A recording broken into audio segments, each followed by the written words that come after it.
नमस्कार, मेरा नाम मेघा कुमारी है। आज मैं जीव विज्ञान कक्षा 11 का जो हमारा सबसे इम्पोर्टेंट और इंटरेस्टिंग चैप्टर है वो है बायोमॉलिक्यूल्स का भाग पहला पढ़ने जा रहे हैं। आज के वीडियो में हम पढ़ेंगे परिचय, मतलब कि इस होल चैप्टर में हमें क्या क्या पढ़ना है उसके बारे में जानेंगे। परिचय। बच्चों, आज हम एक बहुत ही इंटरेस्टिंग चैप्टर पढ़ने वाले हैं जिसका नाम है जैव अणु। सबसे पहले एक सिंपल सवाल आप सभी के लिए, उसे आपको सोचना है, हमारा शरीर किससे बना है?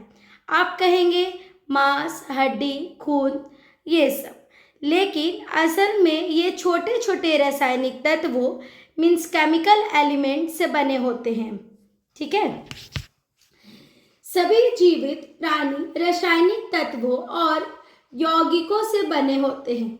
जीवों में मुख्यतः तत्व carbon C, hydrogen H, oxygen O, nitrogen N। जीवित ऊतकों और भूपटटी में तत्व लगभग सामान्य होते हैं, लेकिन जीवों में कार्बन और हाइड्रोजन की मात्रा अधिक होती है। जीवों में पाए जाने वाले कार्बनिक यौगिकों को जैव अणु बायोमॉलिक्यूल्स कहते हैं। उदाहरण अमीनो अम्ल, शर्करा, लिपिड, न्यूक्लियोटाइड्स। हमारे जो शरीर है मुख्यतः 4 तत्व से बना है, जैसे कि आपने जाना कार्बन, हाइड्रोजन, ऑक्सीजन और नाइट्रोजन। अब एक इंटरेस्टिंग बात को हमें ध्यान देना है कि ये सभी तत्व पृथ्वी अर्थ क्रस्ट में भी मिलते हैं, लेकिन फर्क इसमें यह है कि जीवित प्राणियों में कार्बन और हाइड्रोजन ज़्यादा होते हैं क्योंकि ये कॉम्प्लेक्स मॉलिक्यूल्स बनाने में मदद करते हैं। अब जो मॉलिक्यूल्स जीवित शरीर में पाए जाते हैं उन्हें हम कहते हैं जैव अणु मीन्स बायोमॉलिक्यूल्स, जैसे कि आपका अमीनो अम्ल, शर्करा, शुगर, लिपिड, फैट्स और न्यूक्लियोटाइड्स। आसान भाषा में हमारा शरीर जैव अणुओं का एक कॉम्प्लेक्स सिस्टम है। दूसरा, रासायनिक संगठन का विशेषण। जीव ऊतकों को ट्राइक्लोरो एसिडिक अम्ल के साथ पीसकर विश्लेषण किया जाता है। इसके 2 भाग प्राप्त होते हैं, अम्ल घुलनशील भाग जिसको फिल्ट्रेट, छोटे अणु, अम्ल विलय भाग, रेसिड्यू, बड़े अणु। जलाने पर कार्बनिक पदार्थ CO2 और जल वाष्प बनाते हैं। शेष पदार्थ भस्म S कहलाता है, इसमें कार्बनिक तत्व होते हैं। अब देखिए, हमारे मन में ये एक सवाल आता है कि वैज्ञानिक कैसे पता करते हैं कि शरीर में क्या क्या मौजूद है। इसके लिए एक मेथड यूज किया जाता है। जीवित ऊतक टिश्यू को TCA, कौन सा मेथड है? TCA के साथ पीसते हैं। अब इससे क्या होता है कि यह मिक्सचर 2 भागों में बंट जाता है। पहला जो मिक्सचर होगा वो अम्ल घुलनशील भाग होगा जिसको हम लोग फिल्ट्रेट करते हैं। इसमें क्या होता है कि छोटे छोटे मॉलिक्यूल्स होते हैं जैसे कि अमीनो एसिड और शुगर। और दूसरा हमारा होता है रेसिड्यू मीन्स अम्ल विलय भाग। इसमें बड़े मॉलिक्यूल्स होते हैं जैसे प्रोटीन और पॉलीसैचराइड। ठीक है। अब एक और स्टेप कहते हैं जलना, बर्निंग। अब हम इसे जलाते हैं, कार्बनिक पदार्थ CO2 प्लस जल वाष्प बनाते हैं। ठीक है, जैसे आपका कार्बनिक पदार्थ हो गया, कार्बनिक पदार्थ हो गया, इसको क्या करेंगे? CO2 से करने के बाद जल वाष्प बनाएगा जिसे जो बचता है और वो हो जाता है S। S क्या होता है? मीन्स अकार्बनिक तत्व, मिनरल्स। कंक्लूजन ये है कि जो हमारा शरीर है वो कार्बनिक प्लस अकार्बनिक दोनों से बना होता है। तीसरा है अमीनो अम्ल और लिपिड। अमीनो अम्ल प्रोटीन के निर्माण की इकाई एक कार्बन से जुड़े होते हैं। 4 समूह होते हैं। अमीनो समूह NH2, कार्बोक्सिल समूह COOH, हाइड्रोजन R समूह, फिर है लिपिड, पानी में घुलनशील होते हैं, उदाहरण वसा अम्ल, फॉस्फोलिपिड कोशिका झिल्ली का प्रमुख भाग है। अब देखिए इसके बारे में समझो। एमिनो अम्ल जो है, जिसको हम लोग एमिनो एसिड कहते हैं, ये क्या है? ये हमारा प्रोटीन के बिल्डिंग ब्लॉक्स होते हैं। ठीक है, एमिनो एसिड क्या है? हमारे प्रोटीन का बिल्डिंग ब्लॉक है। एक जो कार्बन, जिसको हम लोग सेंट्रल कार्बन होता है, जिसमें 4 चीज़ें जुड़ी होती है। एक सेंट्रल कार्बन में 4 चीज़ें जुड़ी हैं। पहला है अमीनो समूह, जिसको हम लोग कहते हैं NH2। ओके, फिर है कार्बनिक समूह, जो हो गया हमारा COOH, फिर हमारा हाइड्रोजन, फिर एक है R समूह, यह बदलते रहता है। R ग्रुप बदलने से अमीनो एसिड का जो नेचर है वो ऑटोमेटिक बदलता है। जैसे कुछ एसिडिक हो जाते हैं, कुछ बेसिक और कुछ न्यूट्रल। लिपिड ये क्या है? ये फैट्स या ऑयल, इन दोनों चीज़ों को लिपिड आप कह सकते हो। सबसे इम्पॉर्टेंट बात यह है कि पानी में नहीं घुलते। अब देखना, एक्सपेरिमेंट करो, आप एक गिलास में ऑयल डालना, तो देखना वो ऑयल जो है ऊपर वाले सतह पे ही रहेंगे, वो पूरी तरह से घुलेंगे नहीं। ठीक है, ये इनसॉल्युबल होते हैं, जिसको अघुलनशील कहते हैं। इसके एग्जाम्पल में वसा अम्ल, फैटी एसिड, ग्लिसरॉल और आपका फॉस्फोलिपिड ये भी आते हैं। बहुत इंपॉर्टेंट बात क्या है कि सेल मेम्ब्रेन झिल्ली लिपिड से बनी होती है। ठीक है, मतलब लिपिड जो होती है वो शरीर की बाउंड्री बनाते हैं। ठीक है, अब आगे प्राथमिक और द्वितीयक उपापचयज। प्राथमिक उपापचयज सामान्य वैज्ञानिक क्रियाओं के लिए आवश्यक, उदाहरण अमीनो अम्ल, शर्करा, न्यूक्लियोटाइड्स। द्वितीयक उपापचयज विशेष कार्य के लिए, उदाहरण एक्लायड, फ्लोनोनाइड, रबर, मसाले, प्रतिजैविक। ठीक है, अभी इसको समझाते हैं। कहता है कि अब हम मेटाबॉलिज्म की बात करते हैं। प्राथमिक उपापचय मीन्स प्राइमरी मेटाबॉलिज्म, इसको हम लोग मेटाबॉलिज्म कहते हैं। Okay, metabolites. ठीक है, तो अब हम मेटाबोलाइट्स की बात करते हैं। तो कहता है कि प्राइमरी मेटाबोलाइट्स ये बहुत ज़रूरी होते हैं, इनके बिना जीवन संभव नहीं होता।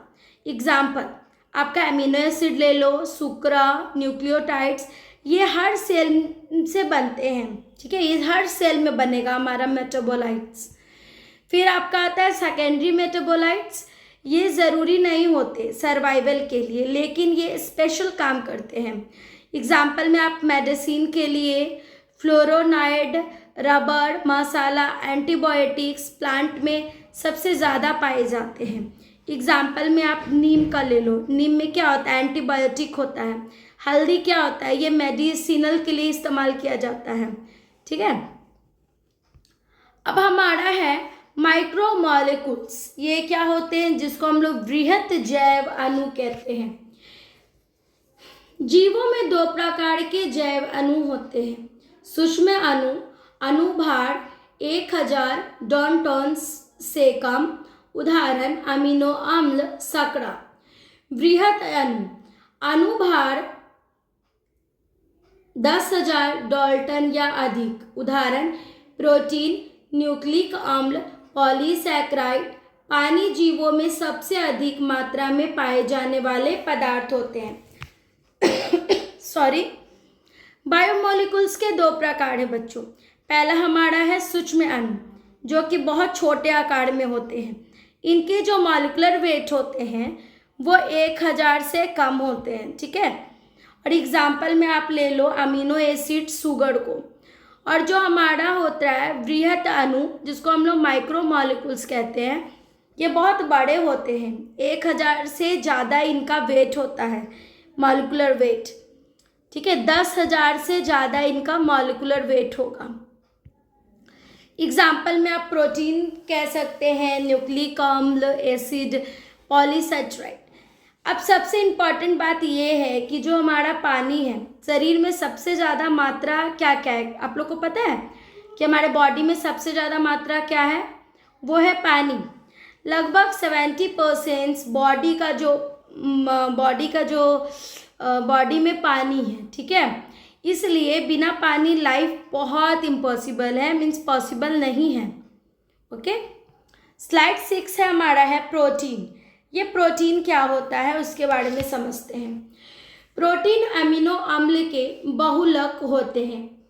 अमीनो अम्ल पेप्टाइड बंध से जुड़े होते हैं, शरीर में कई कार्य करते हैं। एंजाइम के रूप में रोगों से रक्षा, पदार्थों का परिवहन। अमीनो अम्ल 2 प्रकार के हैं, अनिवार्य इसेंशियल और अनिवार्य नॉन एसेंशियल। ओके, तो प्रोटीन मतलब प्रोटीन क्या है, तो ये अमीनो एसिड का चेन है। सबसे इम्पॉर्टेंट बात आपको एकदम दिमाग में हटा लेना है इसको कि प्रोटीन क्या है, वो अमीनो एसिड का एक चेन है।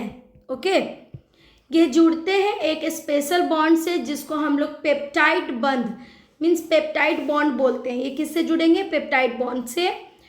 प्रोटीन का काम क्या है, पहला ये एंजाइम बनाने का काम करते हैं, शरीर की रक्षा करते हैं, मीन्स एंटीबायोटिक बनाते हैं, एंटीबॉडीज बनाते हैं, ट्रांसपोर्ट करते हैं जैसे कि होमोग्लोबिन। ओके, अमीनो एसिड के प्रकार क्या है, इसमें 2 प्रकार होगा। एक है हमारा इसेंशियल। इसेंशियल मीन्स शरीर खुद नहीं बना सकता, उनको फूड से लेना पड़ता है, मतलब भोजन के थ्रू उनको लेना पड़ेगा बॉडी में।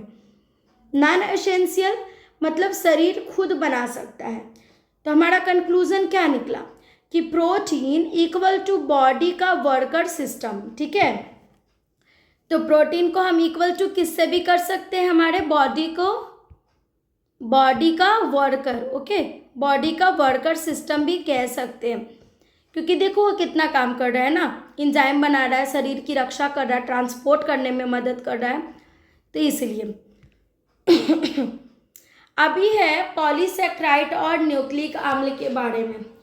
पॉलीसेक्राइड शर्करा की लंबी श्रृंखला, उदाहरण स्टार्चमन, सेलुलोज, ग्लाइकोजेन।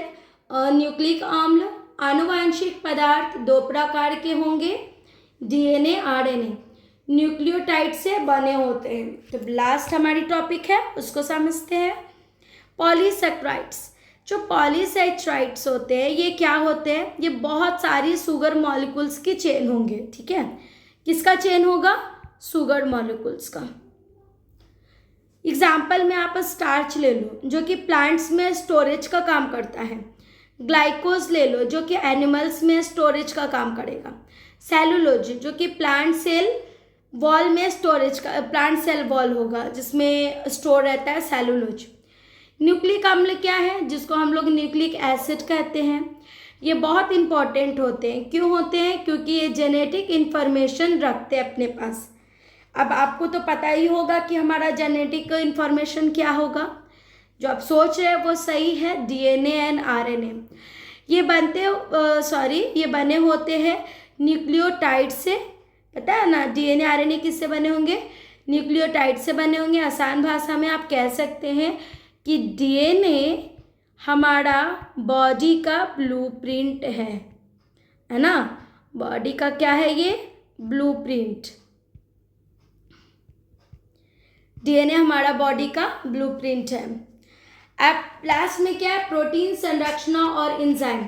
प्रोटीन की संरचना, प्राथमिक संरचना, द्वितीयक संरचना, तृतीयक संरचना, चतुर्थक संरचना। एंजाइम, अधिकांश एंजाइम प्रोटीन होते हैं, रासायनिक अभिक्रियाओं को तेज मीन्स कैटालाइज करते हैं। एंजाइम का विशेष भाग सक्रिय स्थल, एक्टिव साइट कहलाता है।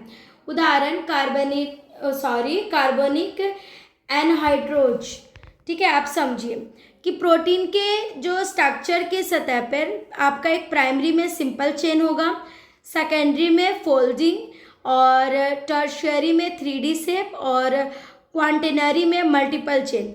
मीन्स जो स्ट्रक्चर होंगे वो स्ट्रक्चर चेंज करते हैं, तो समझो कि उसका फंक्शन भी क्या करेगा, चेंज करते जाएगा। अब एंजाइम क्या होता है, तो ये बायोलॉजिकल कैटलाइस्ट है। इनका काम है केमिकल को, रिएक्शन को बहुत फास्ट कर देना। एक एंजाइम में एक खास जगह होती है जिसको हम एक्टिव साइट कहते हैं, यहीं पर आपका सब्सट्रैक्ट आकर जुड़ता है। एग्जाम्पल के लिए आप ले लो आपका कार्बोनिक एनहाइड्रेस, मतलब कार्बोनिक एनहाइड्रेस, ये बहुत ही फास्ट रिएक्शन करने का काम करता है। तो फाइनल कंसेप्ट क्या हो गया कि बिना एंजाइम का लाइफ बहुत स्लो हो जाएगा। ठीक है, बिना एंजाइम का हमारा क्या होगा, बहुत स्लो हो जाएगा। अब नेक्स्ट वीडियो में हम क्या पढ़ेंगे, रासायनिक संरचना का विश्लेषण कैसे किया जाता है, अमीनो अम्ल का द्विध्रुवीय रूप। ठीक है, इनके बारे में पढ़ेंगे। Thank you.